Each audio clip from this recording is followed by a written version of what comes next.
So why should we do that? Why not just take this by orthogonality and state the height? Why not just take the cube with high length of the second highest frequency? Then we already have no influence of the highest frequency anymore. And then, if we want to get a slightly better estimate with a little gain in N1, then we just use the stronger almost orthogonality in time, which gives another restriction like this. And for the L infinity estimate, it's very easy to use. And we do not use much if we interpolate with this L infinity estimate. Okay?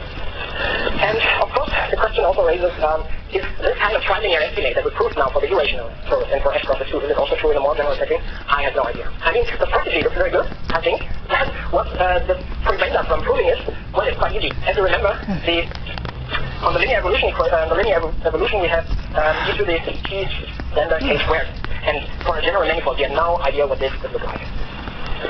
And this makes it really hard to prove anything. So now we only use some kind of quadratic structure here of the eigenvalues. That's for general eigenvalue, I have absolutely no idea.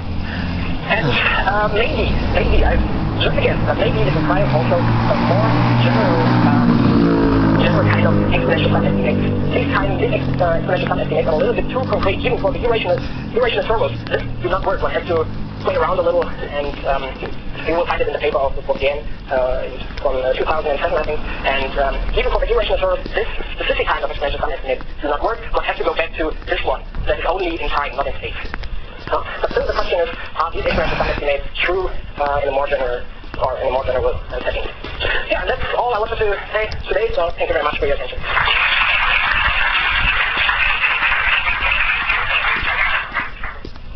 Thank you very much. Okay, so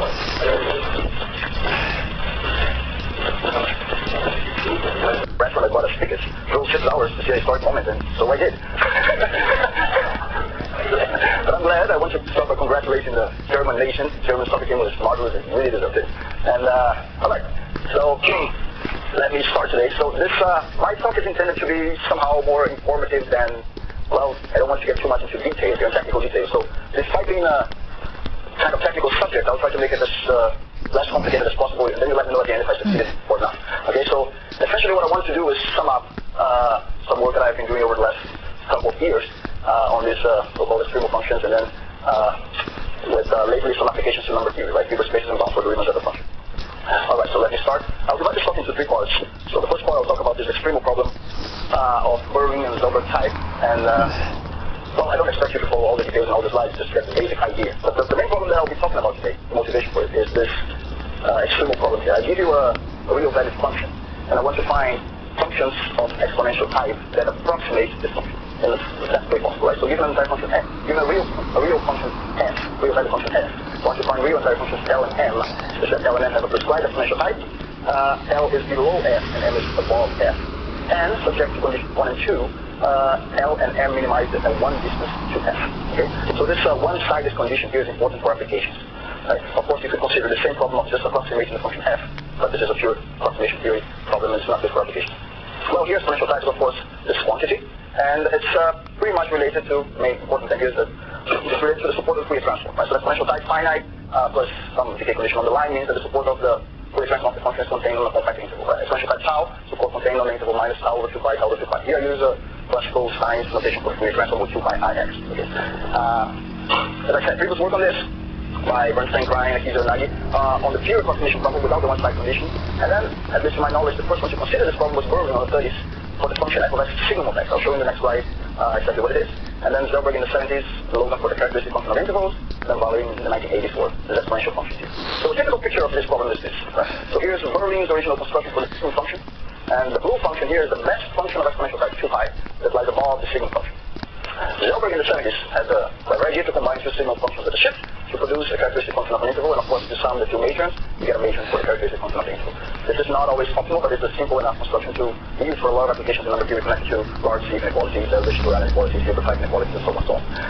So this is in the 70s and the 80s with so-called magic functions, because it was very convenient to somehow have a characteristic function of an interval popping up on a certain place, and you substitute for a matron that has the Fourier transform compactly support, and then do a lot of calculations that is much simpler. Here are pictures of Berling and Zellberg. What? Of course, you can consider the problem in the full generality, right? If you want to be very hardcore, you can say, well, okay, so now let's move to dimension n, and let me give you a compact convex symmetric set K, and mu a non-negative Borel measure on Rn, and I give you a function from Rn to R, I want you to find the two entire functions L and M of several complex variables, such that they have distribution of Fourier transform supported on the complex set K.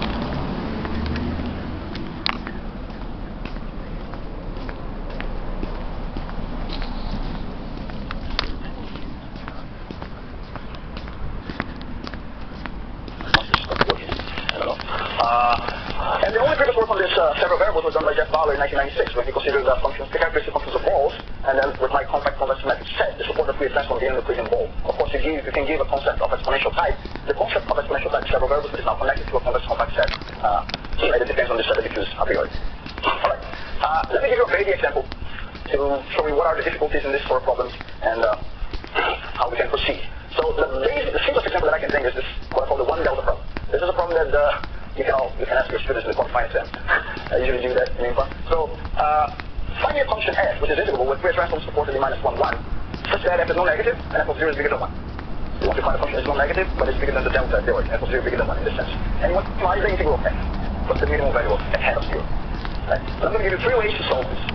First is the classical way that people thought about this problem for a long time on this way. You need two weapons here to attack this problem. You need one weapon to prove the existence of such measurement, and you need a weapon to prove that such a measurement that it produces is optimal. And for example, you can prove optimality here using the Poisson summation, right? Of course, if you have your function f, which satisfies these properties, sum of f of k is sum of f hat of n, but f of k, f being bigger than 0 everywhere, bigger than 1 at the origin, so the sum of f k is of course bigger than 1. And being f with supporting -1, 1, sum of f hat is just f hat of 0, which is the integral that you want to calculate. So you get a Poisson summation simply that f hat of 0 is bigger than 1. Well, you get some condition for equality here, right? For this equality to happen, f has to be 0 at all the integer points, and has to be exactly 1 at the origin. Since f has to be above the 0 function on the integers, you actually have that it has to touch. You get the derivative of it. If it's non-negative and it's 0 at the integers, you get the derivative of it. And in case you have this interpolation formulas to reconstruct a function, given the values of the integers, right? So if you leave a function with Fourier transform supported -f, the information of the integers is enough to reconstruct the function. This is known as what Shannon interpolation theorem, if you want. Right? But if I give a function with supported -1, 1, you can either give me the information at the half integers, or you can give me the information at the integers plus the derivative of the integers, right? So this is the spirit of this problem. If I give the information at the integers plus the derivative of the integers, you can reconstruct the function immediately. Right? And with this information, I find that this function sin pi g over pi g squared is the best function for this problem. And it's unique. So this is the answer. That's way 1. Nice. Way 2. Well, and this way 2 is the one that's going to be generalized in a minute. Again, if I have a non-negative function of exponential type 2 pi, Fourier transform supported -1, 1, then I can write this non-negative function as a square of a function of half of the size. So this is the plus closure of pi. Fourier transform of g supported minus a half. Now, I'm going to consider this Hilbert space of L2 functions with Fourier transform supported minus half a half. This is a Taylor space of type pi. Okay? Of course, this is Hilbert space, just because of the Fourier inversion. And then the optimality here does not follow from the Poisson summation, which is an L1 result, but follows from Poincaré identity, which is an L2 result, or convenient for us here.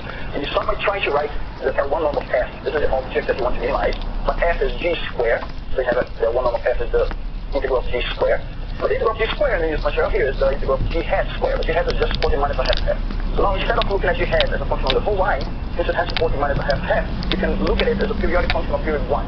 And use Poincaré again, but now here these are the Fourier coefficients of the function g hat. So this is actually the sum of g of n squares. And this is the sum of f of n, and you get back to the one that you had before, which is bigger or equal than 1. And you get the same thing as before, but through an L2 process instead of an L1 process. And the existence, you gotta have to prove that you find a function that has the right interpolation properties. So here you get a function that has the right interpolation properties for this test. I will not get too much detail on this part now. And the solution 3 for this problem is that if you observe that the Taylor space of type pi is the Hilbert space, and it's more than Hilbert space, it's actually a reproducing kernel of Hilbert space. Right? Of course, you can write the function g of the space just by Fourier inversion as anything minus half half by IWG. And then if you apply, well, that the integral of g hat f is the integral of g hat, you get exactly this formula here. So Fourier transform of this guy on this interval is just this k. And this is just the inner product of g against this k. So you can write g of w as an inner product of g with a sort of function on your space, not that this function in the space, right? Whenever you can do this as a reproducing kernel of Hilbert space, the evaluation functionals, whenever you evaluate a function at a point, these are continuous functionals in the space. Right? And then, let's see how we can solve our problem. Now, you start just with the fact that f is non-negative and f of 0 is bigger or equal than 1. F of 0 is g of 0 squared. G of 0 squared is g scalar, this reproducing kernel at 0, k of 0 dot squared. Here you use Cauchy-Schwarz inequality. This is invention of all humanity.